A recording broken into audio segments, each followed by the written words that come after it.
Welcome back to another video here at Ore's YouTube channel. My name is Roberto Jorge, and today I've got here a solution to a common issue. Now, if we need our multimedia device to be in a remote location of our house, like a basement for example, and we want to have the image on another remote location of our house, like on a bedroom on the ground floor or another bedroom on the first floor, or even both at the same time, which I will explain how we can achieve that, then this is the easiest way that we can get. The link will be down below so that you can check all the specifications, but basically we will be able to use one single cable, RJ45 or Ethernet Cat6 or Cat7 cable, to have image from this device, which is our multimedia streaming device, to the remote location where we have our TV or our display. So it's easy as this, and I could close the video right now because you just need to plug and play and you are ready to start using. But that being said, let's go and take a closer look at it so that we can understand how easy it is to set it up and use it.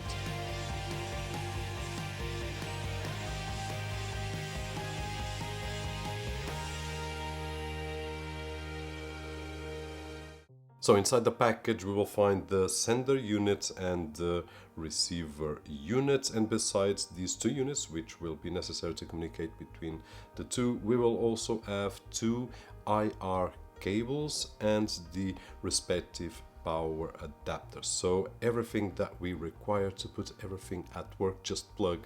and play. Connectivity wise, on the sender unit we will find a infrared in, infrared out, HDMI in and reset button on one of the sides, and then on the other side we will have the EDID button selection, and then we also have an Ethernet port, the power indication LED, and a DC 12 volt input. Now when looking at the receiver is very similar, so we will find on one end one infrared in and one infrared out. Instead of HDMI in we will find HDMI out, a reset button as well, and on the other side we will find a RJ45 in, which is the Ethernet cable port, and then one power indication LED, and finally the DC 12 volts in. In terms of connectivity, it's really straightforward, and we can see on a quick user guide this example here, which is basically what I've got right over here. Now on one end we've got the sender unit, which is the unit that we are going to connect to our PlayStation, our Xbox, our computer, DVD player, whatever device that we have really far away from our TV. Now in this particular case we've got connected here already the HDMI cable that comes from our PlayStation, and I also connected, which is optional but it comes included and I will use in this example, this extension cable infrared, which is useful if you are not using a PlayStation but a DVD player for example, that will require infrared signals. So we can push the infrared signal on this end right over here, where we have also a infrared cable, and it will transmit over the Ethernet cable, which we are not using yet, but I will share with you in just a few moments, and it will transmit to this side and it will transmit to the media player that we are using. But as I said, if you are using a PlayStation or an Xbox, this will not be necessary. Then I already connected the power adapter, which will power this unit right over here, and then on the other side we have the receiver. Now the receiver is really close to the sender at this moment, but it will be able to transmit up to 40 meters away. So we can have our PlayStation really far away on the basement, and we have our TV on the first or second floor, and we will be able with just one single cable to have communication right over here. Now I already connected the power adapter, and I also connected the HDMI cable, which will go to our TV. And this cable right over here is the infrared cable, which if I use a DVD player right over here to receive the signal, it will need to acquire from this one, which will be transmitted from the receiver to the sender over the infrared. So it will work as easy as this. You just need to try it for yourself. Now the only final connectivity that we will need to acquire is the Ethernet cable Cat6 or Cat7, which at this moment I'm using one with 20 centimeters more or less, and I just need to connect to one end and connect to the other end. So the receiver connected to the transmitter. But although I'm using 20 centimeters, we can go up to 40 meters, which is the biggest advantage on this setup. I can have my computer or my PlayStation on my basement, and then 40 meters away I can have my TV or my projector, and I just need one single cable to pass all the information, all the video quality and whatnot, which I'm sure that I already mentioned on the specifications.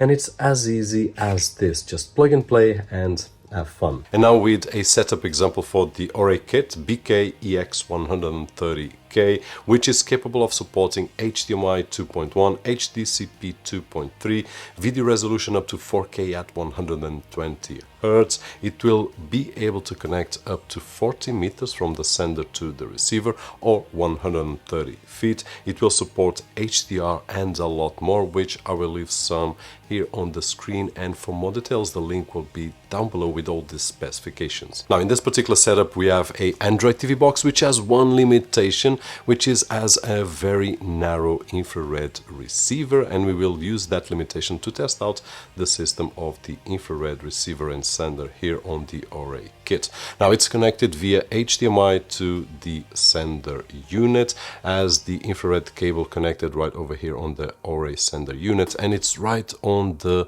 end over there near to the infrared receiver of the Android TV box. Now on the other side we have the receiver, and the only connection between them is the Ethernet cable. Now on the sender side we also have the power adapter connected, which I forgot to mention, but basically that is it. And one test that we can do is, if I disconnect the Ethernet cable at this moment, we will lose signal, and if I connect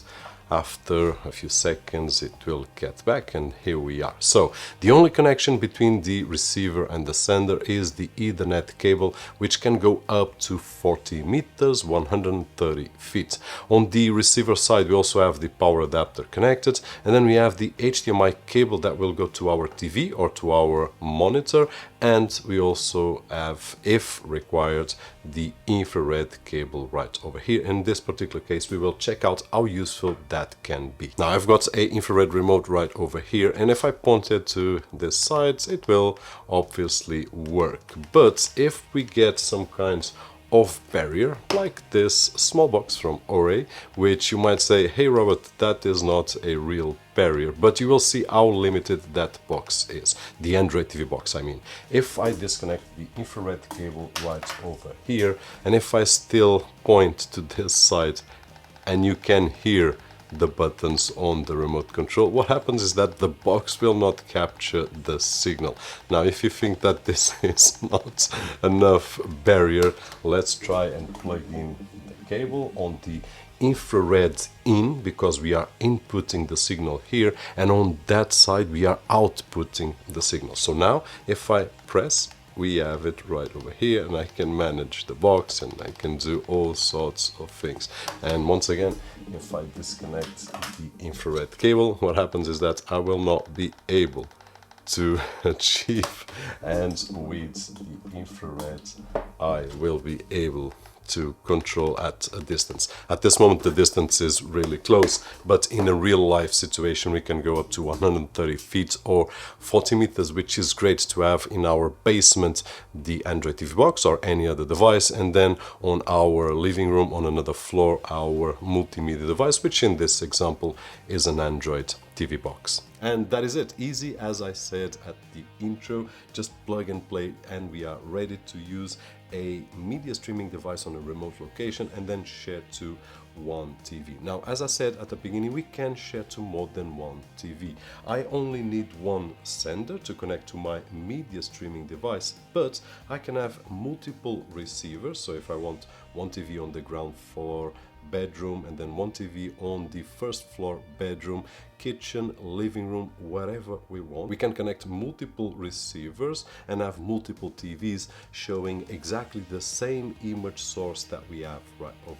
here. And with this setup, just by acquiring a few more receivers, we will have a lot more devices playing the same image. Now, we have seen some devices where we will be able to connect not only one multimedia streaming device, but more multimedia streaming devices, and then using an HDMI HDMI switcher or HDMI matrix, for example, we could add that to the setup, and then having that in mind, I could have, instead of one single multimedia streaming device, I could have, for example, a computer, a PlayStation, an Android TV box, a set-top box, everything centralized on the basement, and then one single cable coming out of the HDMI switcher, for example, and it will go in to our kit right over here, and it will blast to the TVs. But if you have any questions regarding these types of devices that I'm talking about, just check some links down below with some examples of videos that we have shared here in the past, and those will help you out to decide